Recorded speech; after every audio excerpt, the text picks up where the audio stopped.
So I asked you that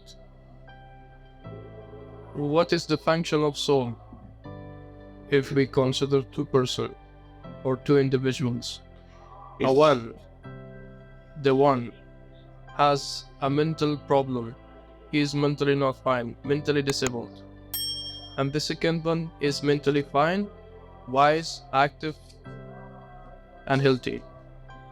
So what is the function of soul in this both individuals? Okay, see, my experience, I think it's a good question. It's an intelligent question and I think everybody needs to think on those lines to better understand. See, when a person is mentally not sound, or let's say is mad, right? Then that's the disability of the body, right? There's no problem so far. And here the soul has to start its own functioning because it is detached from the body. Right. So what happens? What functioning is it going to do here? Yeah. So that's what I'm saying, that in the exhibition there is exactly the same chart which gives you the answer of the same thing, right? And that chart says when the mind, which is the outer layer of the soul, right, is attracted towards the bodily senses, then the decision is taken most of the times by the mind under the influence of the senses, right? Brain interferes, body brain interferes, sometimes wins, sometimes doesn't. But we work through our mind, not with our body, right? Now, the mind is the part of the soul because it's the outer layer of the soul. That's my belief. Now, when a person is not mentally sound, or when a person is mad, let's say, so that means that how that person will then function, right? What is the role of the soul and what is the role of the spiritual intellect for that person, right? Is the question right? So we are actually funneling it down, right? So we are coming it that way, that we are actually looking at the exact question.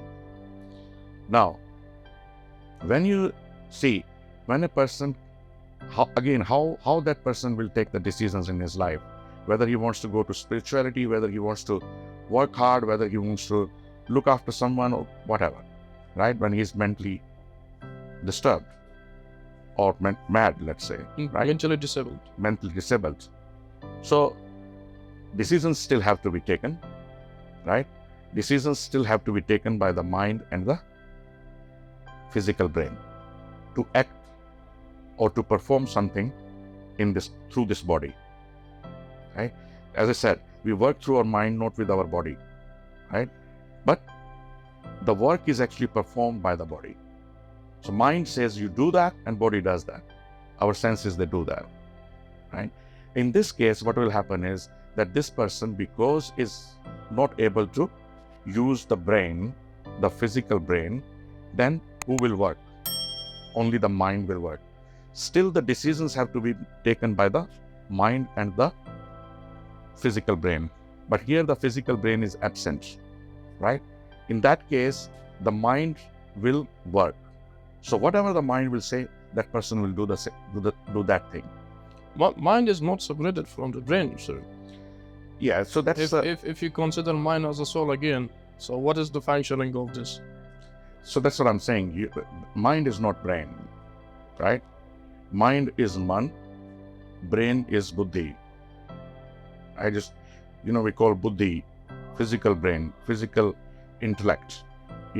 We study science, we study mathematics, etc., and our physical brain is trained accordingly. And that's how we function in this life.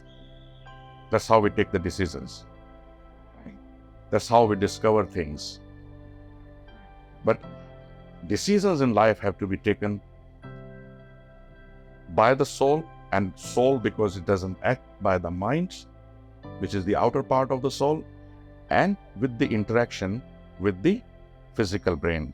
And if the physical brain is absent, that person will do whatever the mind will ask that person to do. He will be doing whatever, He'll be going here and there. He will be not looking at the traffic. He'll be passing the road. He will hit someone. He will throw stones. Whatever comes in his mind. Or he will go. I've seen many people who are not mentally sound, right? They've got a very weak brain. And you will see them in temples. You will see them everywhere, because their mind is toward that. And all of those actions will depend on your past karmas, which leave impression on the mind. And that's how you carry them from one birth to the next. That's my belief system. But good thought, good question, and I think it explores a few things for me as well. Right? But that's my belief system based on my experience and my realization. So you believe, sir, that you find a precise pattern and way that you find the soul? Sorry? You believe you find the soul? See, I don't think the question is right. No. It's not the physical type of the question to find it in a status of physical means. It is just realized it. Yes, realizing. Yes, I have. Not only that, I've also realized the connection. And most of the times throughout the day. According to my own philosophy and philosophical perspectives, I think that the soul is a kind of feeling that it is not expressible at all in words. I agree. And that's why I said that I don't believe that it even has a size. And anything which has got no size has got no shape. Thanks a lot, sir. I appreciate it. I hope I tried my best to satisfy you. You did the best. Thank you, sir. Thank you. Thank Have a good time.